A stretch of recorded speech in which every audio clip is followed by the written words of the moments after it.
Hello students, how are you all? I hope you all are doing really well. So students, today we are going to start chapter name, My Struggle for Education. Have you ever struggled for anything?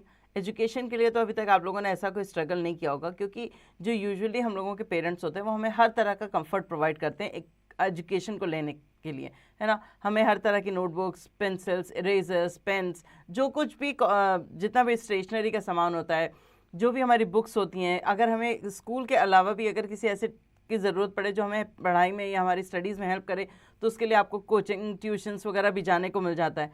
तो आप लोगों ने कभी education के लिए तो ऐसी कोई स्ट्रगल नहीं की होगी, ऑब्वियसली बात है, मगर कभी भी आपने किसी चीज़ के लिए स्ट्रगल की है? कभी कोई अगर आपको कोई नया टॉय चाहिए या नया क्लोथ चाहिए, तो उसके लिए आपने क्या स्ट्रगल किए?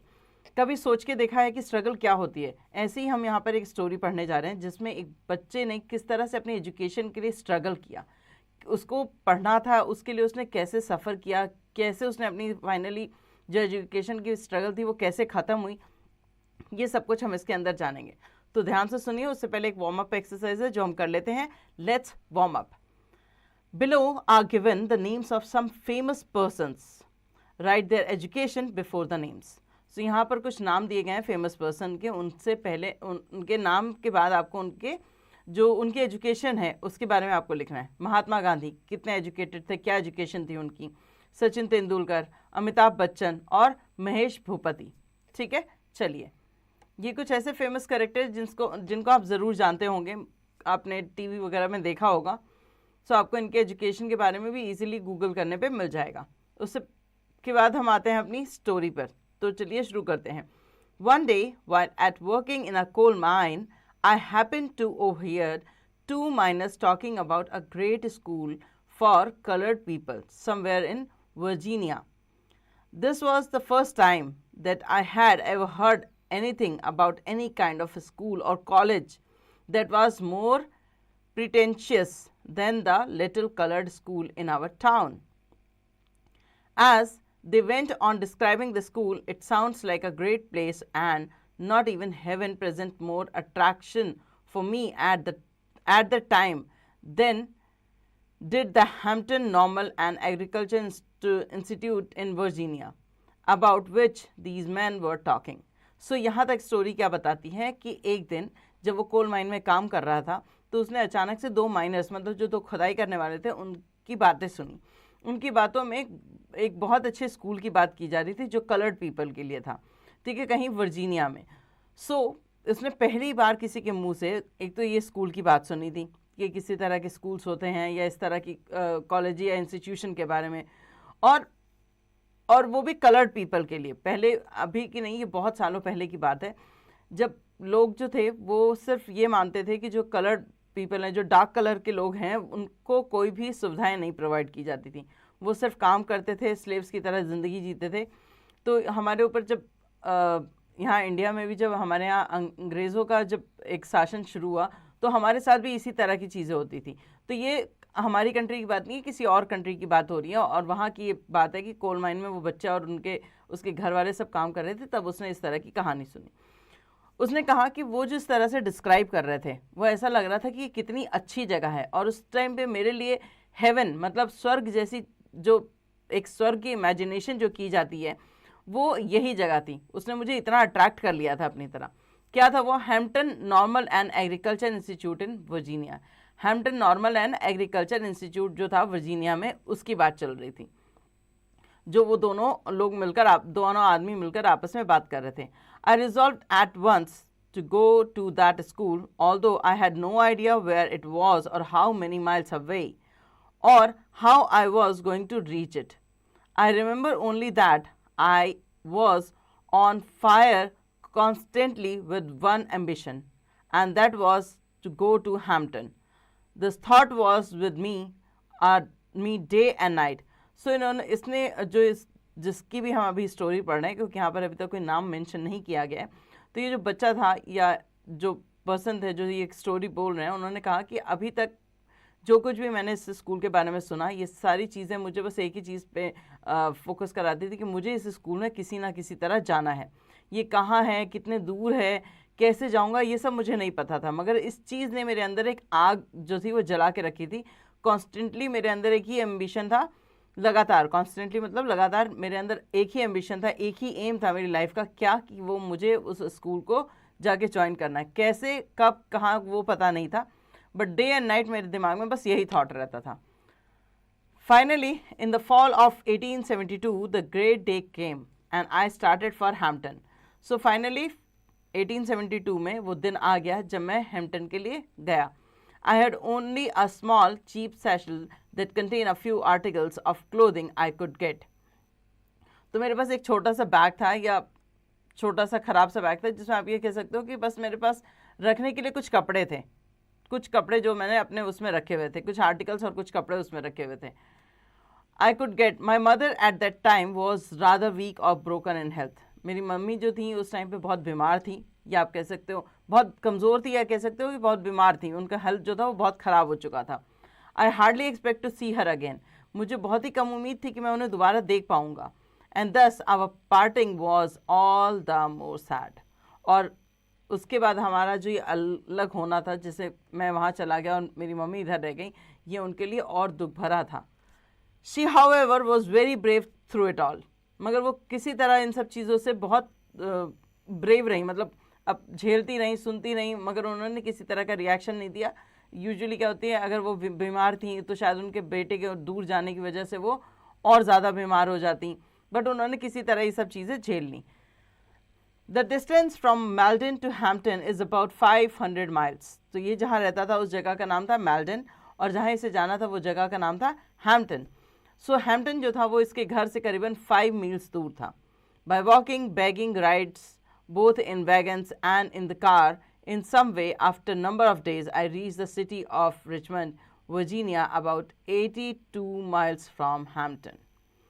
किसी तरह लोगों चल कर, कभी लोगों से राइड के लिए भी मांगना या लिफ्ट मांगना कह सकते हैं आप, वैगन्स में या फिर कार्स में, करते कराते मैं किसी तरह बहुत दिनों के बाद फाइनली एक सिटी पहुंचा. वर्जीनिया की एक सिटी थी रिचमंड, वहाँ पर, और ये करीबन अभी भी हैम्पटन से 82 माइल्स अवे थी. When I reach Richmond I was completely out of money. I had not a single acquaintance in the place, and being unused to city ways, I did not know where to go. I applied at several places for lodging, but they all wanted money, and that was what I did not have. So इन्होंने बोला कि मैं किसी तरह थकते हारते गंदा सा होकर वहाँ पहुँचा, क्योंकि वो काफ़ी दिनों से चल रहे थे, कहीं रुकने की जगह नहीं थी, कहीं खाने पीने की जगह नहीं थी, बस उन्हें अपनी जो उनका डेस्टिनेशन था वहाँ पहुँचना था, उस डिस्टेंस को कवर करना था. तो वो किसी तरह भी वहाँ लेट नाइट पहुँचे. लेट नाइट पहुँच तो गए, मगर क्या हुआ कि इतनी बड़ी सिटी में वो पहले कभी नहीं पहुँचे थे, और जब वो वहाँ पहुँचे तो उनके पास एक भी पैसा नहीं था, एक भी रुपए नहीं थे कि वो किसी तरह अपने आप को कहीं कुछ खिला, मतलब कुछ खा लें या कहीं रुक जाएं, ऐसा कुछ भी नहीं था उनके पास. तो उन्होंने क्या किया कि वो सिटी वेज से भी मतलब ऐसा होता है ना, जो गांव में रहते हैं लोग, उनको बस अपने एरिया का पता होता है. सिटीज़ में हर रोड, हर लेन अलग अलग जगह पे जाती है, तो उन्हें उस सिटी वेजेस के बारे में भी नहीं पता था कि कहाँ जाएगी, कैसे जाना है. सो ये सब चीज़ें ना जानते उन्होंने क्या किया, उन्होंने बहुत सारे जगह पर गए और उन्होंने लॉजिंग, मतलब रुकने के लिए लोगों से कहा कि मैं आपके यहाँ रुक सकता हूँ या आपके जगह पे रुक सकता हूँ, आपके यहाँ कोई जगह खाली है जहाँ मुझे ठहराया जा सकता है. बट सब कहते थे कि उन्हें पैसा चाहिए, और पैसा जो उनके पास था नहीं. Knowing nothing else better to do, I walked the street. Knowing nothing else better to do, उनको कुछ नहीं दिखा जब करने के लिए, तो उन्होंने क्या किया, स्ट्रीट पे वॉक करना शुरू किया. I must have walked the street till after midnight, और उन्होंने midnight तक जो स्ट्रीट थी उस पर चलते रहे इधर से उधर. At last I became so exhausted that I could walk no longer. अंत में वो इतना थक गए कि उनसे चला भी नहीं जा रहा था. I was tired, I was hungry, I was everything but discouraged. Just about the time when I reached extreme physical exhaustion, I came upon a portion of a street where the board sidewalk was considerably elevated. I waited for a few minutes till I was sure that no passerby could see me, and then crept under the sidewalk and lay for the night upon the ground. with my satchel of clothes for a pillow. Nearly all night I could hear the tramp of feet over my head. The next morning I found myself somewhat refreshed, but I was extremely hungry because it had been a long time since I had sufficient food. So क्या हुआ कि अब क्या होता है, गरीबों का होता है ना कि वो ढूंढते हैं कोई जगह, नहीं मिली, कहीं किसी ने नहीं सहारा दिया, तो वो क्या करते हैं, फुटपाथ, रोड साइडवेज जो होते हैं उनमें, या कहीं पर ऐसी जगह हो जहाँ पर अंडर पासेस हों, कहीं पर ऐसी जगह जहाँ पर वो अपने आप को सुरक्षित महसूस करते हैं, वहाँ जाके सो जाते हैं। वैसे इन्होंने भी किया कि जब वो एग्जॉस्ट हो गए थे, मतलब पूरी तरह से थक गए थे, उनके पास, वो भूखे थे, वो थके हुए थे, मगर सिर्फ एक ही चीज़ नहीं थी, वो क्या था, डिस्करेज नहीं हुए थे। ये नहीं थी कि ये सारी परेशानियाँ उनको उनकी जगह पर पहुँचने से रोक पाएँ। जब वो फिजिकली पूरी तरह से एग्जॉस्ट हो चुके थे, तब वो उन्होंने क्या किया, एक पोर्शन था स्ट्रीट पे जहाँ उन्होंने देखा कि वहाँ बोर्ड है, साइड वॉक बोर्ड है, और उन्होंने देखा कि वहाँ पर लोगों का आना जाना भी उतना नहीं है। तो उन्होंने कुछ मिनट वहाँ देखा कि कोई आ रहा है या जा रहा है तो नहीं है, और फिर वो वहाँ पर नीचे गए और वहाँ साइड वॉक के अंडर द साइड वॉक वो उन्होंने क्या किया, वहाँ पर रात गुजारी। अपने जो बैग था उसको उन्होंने तकिए की तरह इस्तेमाल किया और रात भर वहीं पर लेटे रहे, और सारी रात उन्हें सुनाई देता रहा कि उनके सर पे से लोगों के आने और जाने की आवाज़ें।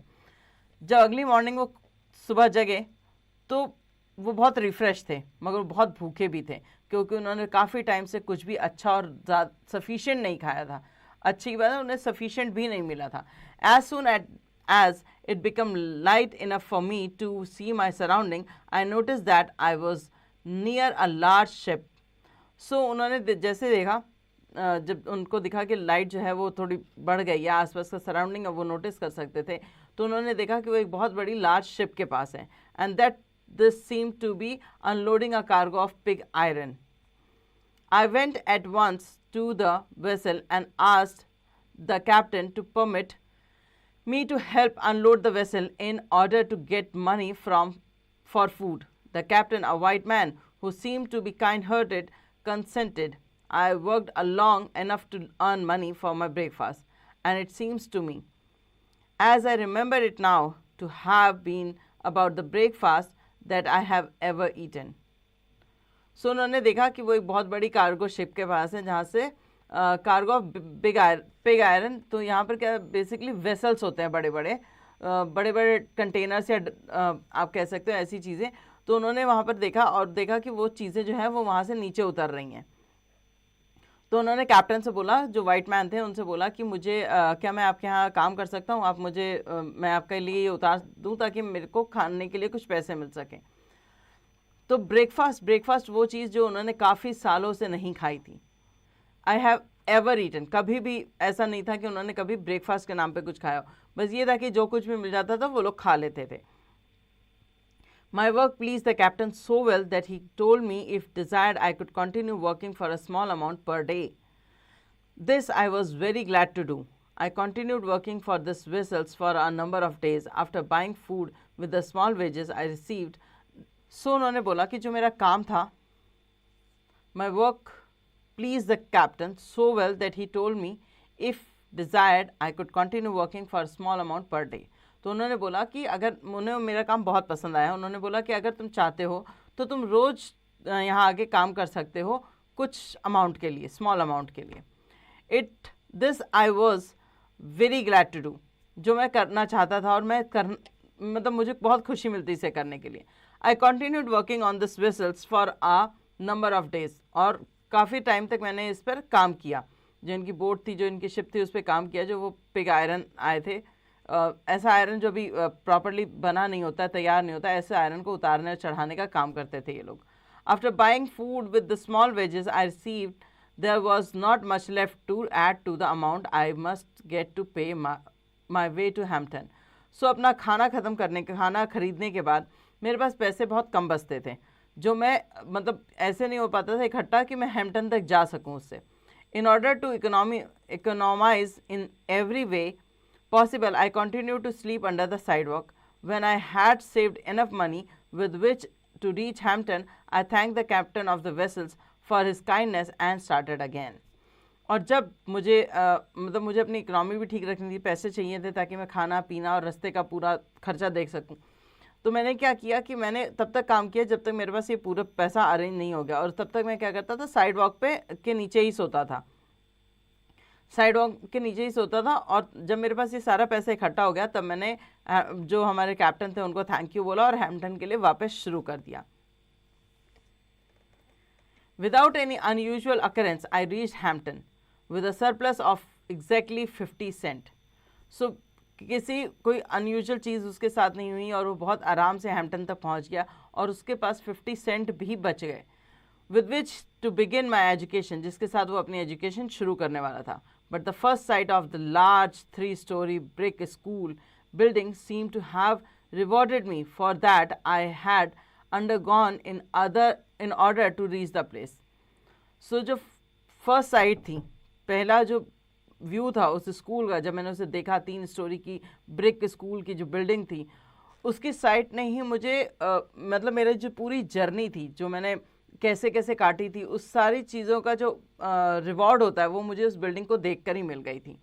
As soon as possible, after reaching the grounds of Hampton Institute, I presented myself before the head teacher of for assignment to a class.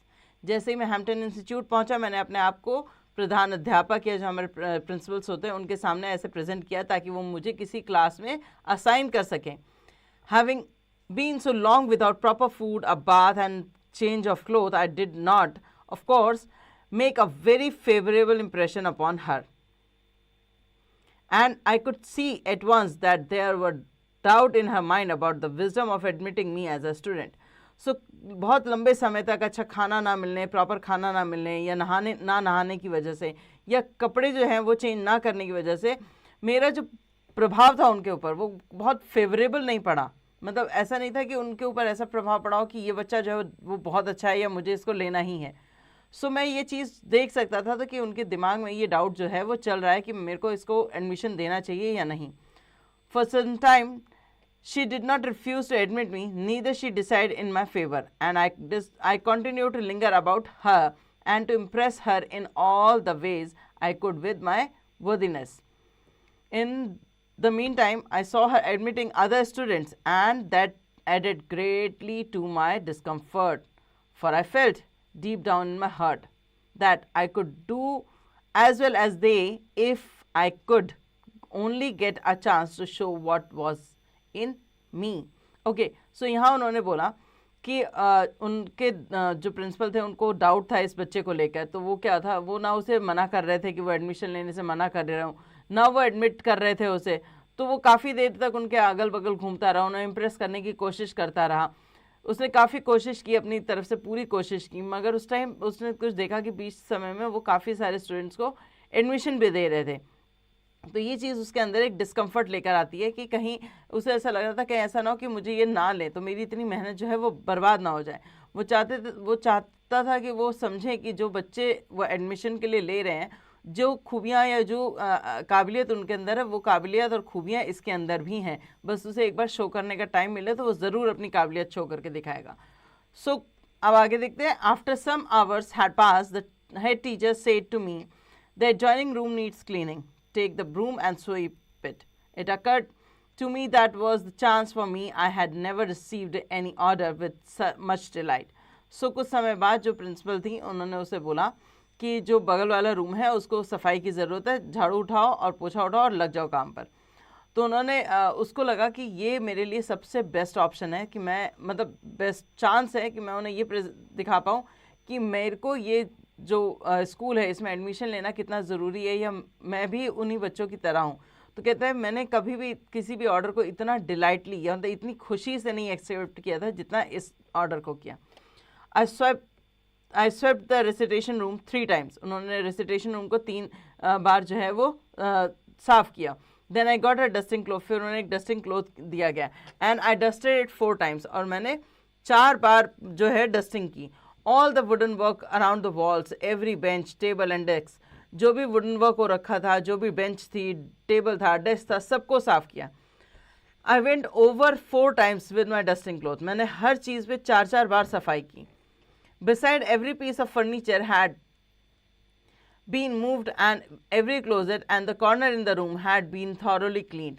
Her piece of furniture को हिलाया, क्लोजेट्स को हिलाया, कोने कोने तक जाके सफाई की. I had the feeling that in the large measure my future depend upon the impression. और मुझे ये लगता था कि शायद आखिरी इसी इम्प्रेशन से मेरा फ्यूचर जो है वो डिपेंड है कि मतलब अगर मैंने बहुत अच्छे से सफाई की तो हो सकता है वो खुशी में मुझे स्कूल में एडमिशन दे दें, इस तरह से. I made upon the teacher in the cleaning of that room. When I was through, I reported to the head teacher. She was a Yankee woman who knew just where to look for dirt. तो जब मैंने ये सारा कुछ कर लिया, cleaning वगैरह, फिर मैं वहाँ गया और उन्हें रिपोर्ट किया कि मैंने सब सफाई कर ली है, मगर वो बहुत यांकी सी वूमन थी. मतलब उन्हें गलतियाँ ढूंढने में या किसी कमी ढूंढने में मज़ा आता था, या उन्हें पता था कि इस काम को इन्होंने परफेक्ट नहीं किया होगा, तो उनको वो जाके कमियाँ बताती थी. तो वो रूम में आई, उन्होंने पूरा रूम इंस्पेक्ट किया. She went into the room and inspect the floor and over the table and benches. उन्होंने टेबल पर, बेंचेस पे, सब जगह हाथ लगाया ताकि ये देख सके कि डस्ट कहाँ पर है. When she was unable to find one bit of dirt on the floor or a particle of dust on any of the furniture, she quietly remarked, I guess you will do to enter this institution. तब उन्होंने जब देखा कि कहीं floor पे कोई गंदगी नहीं है, किसी बेंच टेबल पे जब उन्होंने हाथ लगाया तो वहाँ पर से कोई गंदगी उन्हें जब नहीं मिली, तब वो उन्होंने ये रिमार्क किया कि मुझे लगता है कि तुमने ये सब किया है इस इंस्टीट्यूशन में एंटर करने के लिए. I was one of the happiest soul on earth. मैं उस टाइम पे बहुत खुश था. The sweeping of the room was my college examination. और वो जो रूम की सफाई थी वो मेरा कॉलेज का एग्जामिनेशन था.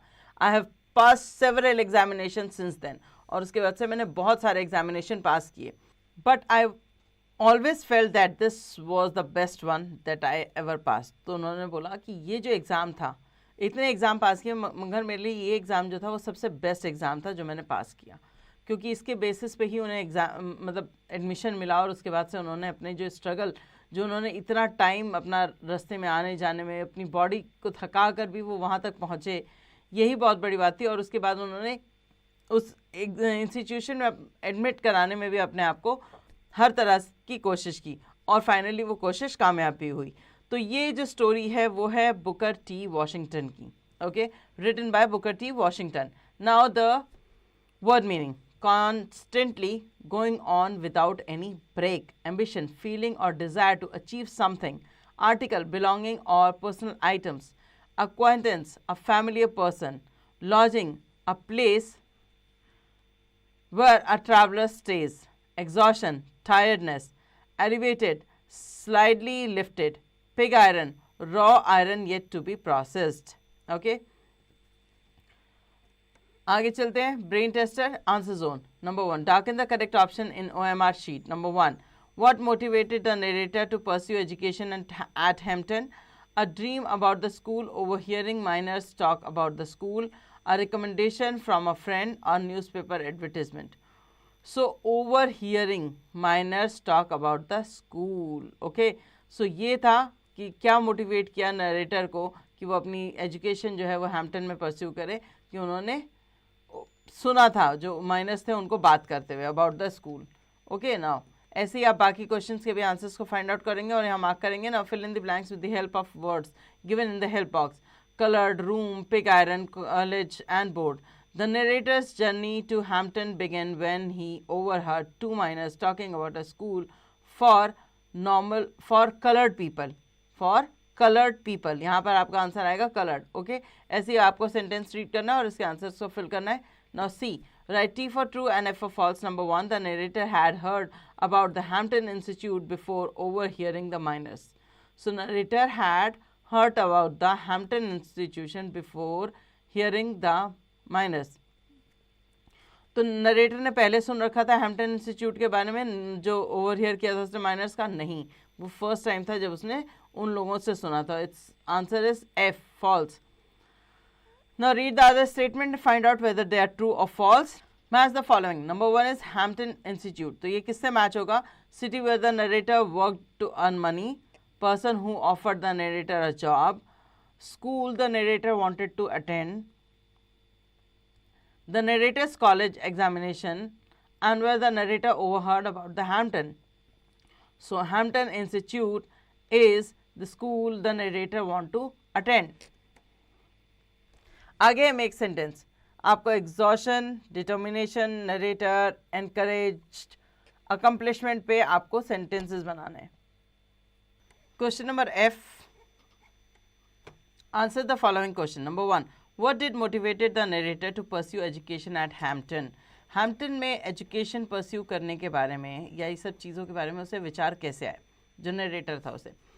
So this was the first time that he heard about any school, about any kind of school or college that was more pretentious than the Little Cuddle School in our town.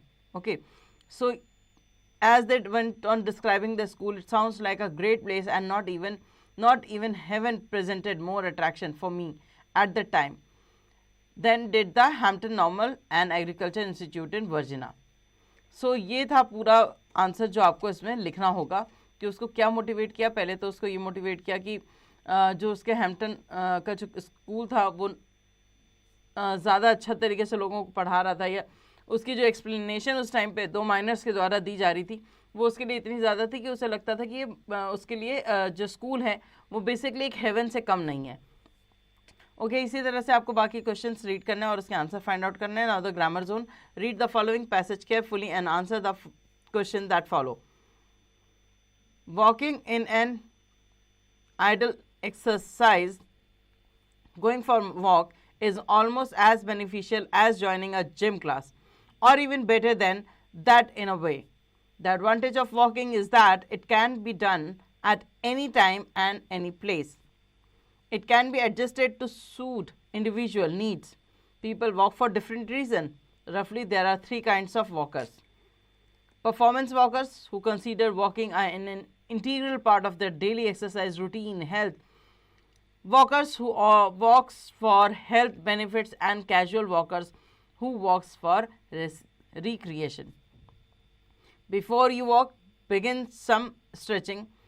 While you sleep, the muscles of the body contract and go stiff. Loosen up joints and series of heads and shoulders rolls.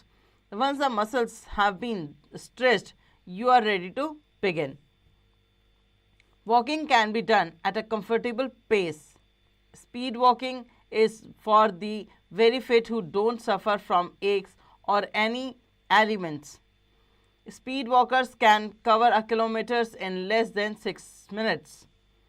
Carrying water for hydration is more important. Muscle contains 70% of water. So, water must be replaced as you sweat it out.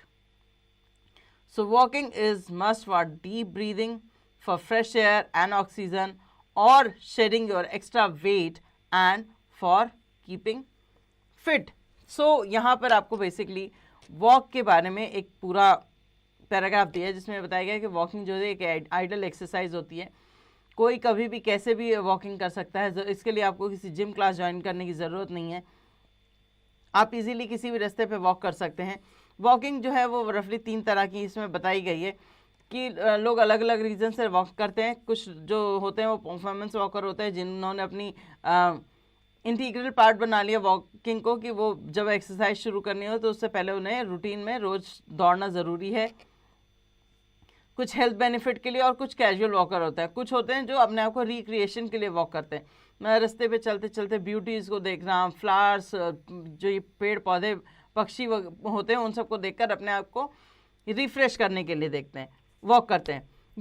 Before you walk, इससे पहले कि आप शुरू करें आपको उससे पहले अपने आप को थोड़ा सा स्ट्रेच करना है। आप जब सोते हैं तो आपकी बॉडी के जो मसल्स होते हैं वो कॉन्ट्रैक्ट हो जाते हैं, कड़क हो जाते हैं, स्टिफ हो जाते हैं। तो पहले अपने जॉइंट्स वगैरह को लूज़ कीजिए, अपने हेड को घुमाइए, शोल्डर को घुमाइए, और इन सब चीज़ों के बाद से आपकी बॉडी जो है वो थोड़ी स्ट्रेच हो जाती है और उसके बाद आप रेडी हैं वॉक करने के लिए। Walking can done be a comfortable pace, कहीं भी कंफर्टेबल पेस पे आप वॉक कर सकते हो। स्पीड वॉकिंग में क्या होता है कि जो इसमें आप तभी वॉक कर सकते हो अगर आपको किसी तरह का शरीर में कोई दर्द या कोई बीमारी ना हो। स्पीड वॉकर जो होते हैं वो 1 किलोमीटर जो है वो 6 मिनट में कवर कर लेते हैं। पानी हमेशा अपने साथ रखना है वॉक करते समय, क्योंकि हमारी बॉडी जो है, ये जो हमारे मसल्स हैं वो 70% वाटर से बनी हुई है, और 70% वाटर से बनी हुई है इसलिए जब आपका स्वेट निकलता है तो उसको रिप्लेस करने के लिए हमें पानी की आवश्यकता पड़ती है। तो वॉकिंग जो है मस्ट है। अब लंबी लंबी सांसें लें उस दौरान ताकि फ्रेश ऑक्सीजन जो है वो आपके अंदर जाए, आपका एक्स्ट्रा वेट जो है वो झड़े और आप फिट रहें। सो ये था पूरा पैराग्राफ। अब इसके रिगार्डिंग कुछ क्वेश्चंस दिए गए हैं जो आपको यहाँ पर फिल करने हैं। The write 2 advantages of walking, walking के 2 एडवांटेजेस लिखने हैं। Now number 2 question is speed walkers can cover a kilometre in less than dash minutes, आपको पढ़ाया गया था। नेक्स्ट है question number 3, muscles contain 80% water, true और फॉल्स। एंड नंबर 4 क्वेश्चन है pick out the word from the passage which mean the same as enjoyment, and number 1 और B है which cannot be bent. Okay, so इसके answers अब आप खुद ढूंढेंगे। Now the conversation zone, listening and speaking. Shruti, Vanshika and Navya are talking among themselves about how important education is and how much struggle is required for those children who are not privileged. We are privileged, हमारे parents हमें सब कुछ करके देते हैं, इसीलिए हम education की अहमियत नहीं समझ पाते। जिन्हें एजुकेशन नहीं मिलती, जो जाके सारा दिन काम करने में लगे रहते हैं और उसके बाद भी उन्हें इतना मौका नहीं मिलता कि वह कभी अपने लिए टाइम निकाल के पढ़ सकें। कभी उनसे एजुकेशन की अहमियत पूछ के देखिए, तब आपको समझ में आएगा कि एजुकेशन कितनी इंपॉर्टेंट होती है। Shruti, education is such a powerful tool, it's the foundation of a better future. Vanshika, absolutely, it opens up so more opportunity, but it's heartbreaking that many children don't have access to it. So श्रुति ने बोला कि education जो है वो बहुत powerful tool है, एक better future के लिए ये हमारा फाउंडेशन है। वंशिका ने बोला बिल्कुल, जो आपकी एजुकेशन जो है वो आपके लिए बहुत सारी अपॉर्चुनिटी खोलती है, मगर दुख भरी बात यह है कि कई बच्चों को वो मिलती ही नहीं। Navya, yes, for those who are less privileged getting an education can be a huge struggle. They face so many barriers like financial difficulties, lack of schools or even societal norms. नव्या ने बोला कि हाँ, ऐसे लोग जो प्रिविलेज नहीं हैं, जिन्हें एजुकेशन नहीं मिल पाती, उनके लिए बहुत बड़ा स्ट्रगल है। वो बहुत सारे तरह के बैरियर्स को फेस करते हैं, जैसे फाइनेंशियल डिफ़िकल्टीज़, पैसा ना होना, स्कूल्स ऐसे ना होने जो उन्हें फ्री में एजुकेशन दे सकें, या सोसाइटल नॉर्म्स जो होते हैं उनके according. Shruti, true. It's not just about attending school. These kids often have to work to support their families, leaving little time for studies. श्रुति ने बोला बिल्कुल सही, मगर ये जो बच्चे हैं जो स्कूल अटेंड नहीं कर पा रहे, इनके साथ ये भी दिक्कत है कि ये अपनी फैमिली को सपोर्ट करने के लिए काम भी करते हैं, जिसकी वजह से इन्हें टाइम ही नहीं मिलता कि वो पढ़ाई कर पाएँ। Vanshika, and even if they get to school, the quality of education is another issue. So Vanshika ने बोला कि अगर ये बच्चे मान लो किसी तरह स्कूल पहुंच भी जाएं, तो इनको जो क्वालिटी ऑफ एजुकेशन दी जाती है वो एक अलग इशू बन जाता है। कैसे? जैसे आप किसी अच्छे स्कूल में जा रहे हैं, आपके एजुकेशन लेवल, आपका एजुकेशन जो आपको टीचर पढ़ाएगी उसका तरीका, आपको असाइनमेंट दिए जाएंगे, प्रिंट आउट्स दिए जाएंगे, तो उसका तरीका, वो सब कुछ बिल्कुल डिफरेंट होता है, बजाय एक ऐसे स्कूल के जो पैसे कम लेता है, जहाँ पर चीज़ें अच्छी नहीं मिलती, या ऐसे स्कूल जहाँ पर फ्री में एजुकेशन दी जाती है, वहाँ टीचर्स जाते ही नहीं है, क्लास में बैठते ही नहीं है, या पढ़ाते ही नहीं है, या एजुकेशन उस तरह की नहीं दे पाते जितने दे सकते हैं। इस तरह की बहुत सारी चीज़ें होती हैं उन बच्चों के साथ।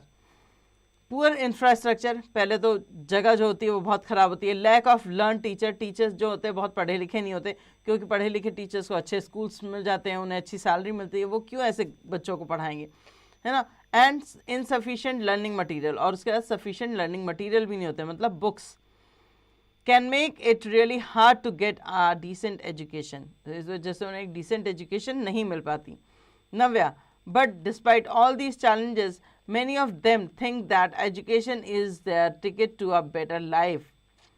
तो नव्या कहती है बट इसके अलावा, इन चैलेंजेस के अलावा, many of them think that education is their ticket to a better life. उनमें से कई ऐसे भी हैं जो ये सोचते हैं कि एजुकेशन जो है वो उनके भविष्य को अच्छा बना सकती है। श्रुति, it's inspiring to see their dedication. Education empower them, help them break the cycle of poverty and gives them a voice. श्रुति कहती है कि जो ये चीज़ उनकी जो है वो बहुत एजुकेशन जो है एजुकेशन पाने की जो उनकी ये डेडिकेशन है वो बहुत इंस्पायर करती है। एजुकेशन जो है वो एम्पावर करता है किसी को भी कि वो अपनी जो ये दुख भरी ज़िंदगी है, गरीबी वाली ज़िंदगी है, उसको छोड़कर, उसको तोड़कर आगे बढ़े, अपने लिए आवाज़ उठाए। Vanshika, we need to do more to support these children. Vanshika ने बोला हमें ऐसे बच्चों के लिए बहुत कुछ करना चाहिए। Ensuring access to quality education for all should be a priority. इन सब के लिए क्वालिटी ऑफ एजुकेशन मिले, ये हमारी सबसे पहली प्रायोरिटी होनी चाहिए। Navya, definitely everyone deserve the chance to learn and grow. सबको ये चांस होता है, सबके पास ये चांस होना चाहिए कि वो अच्छा पढ़े और बढ़े। Education is not just a right but a necessity for a brighter future. So जो एजुकेशन है वो जस्ट एक राइट नहीं है, मतलब सिर्फ एक हमारा अधिकार ही नहीं है, वो हमारी ज़रूरत है, हमारे ब्राइट फ्यूचर के लिए, हमारे अच्छे भविष्य के लिए वो हमारी ज़रूरत है। तो what barrier do less privilege children face in accessing education? इसका आंसर आप लिखेंगे। नंबर 2 है how can education help children break the cycle of poverty. And number 3 है what step can be taken to support the education of less privilege children. इन तीनों question के answer आपको इस पूरी कॉन्वर्सेशन में मिल जाएंगे, उन्हें वहाँ से फाइंड आउट कीजिए और लिखिए। Activity zone. Your exams are approaching and you have already started your preparation. One of your friends want to take you to his village for 5 days. As you are least interested, you explain him the consequences of visiting the village at the crucial time of exam. Write explanation.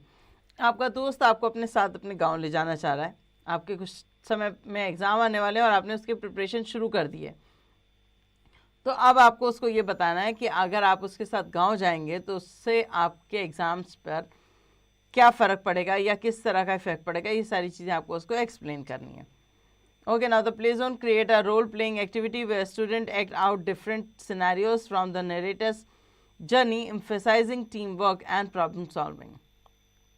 आपको role play activity शुरू करनी है class में, ठीक है।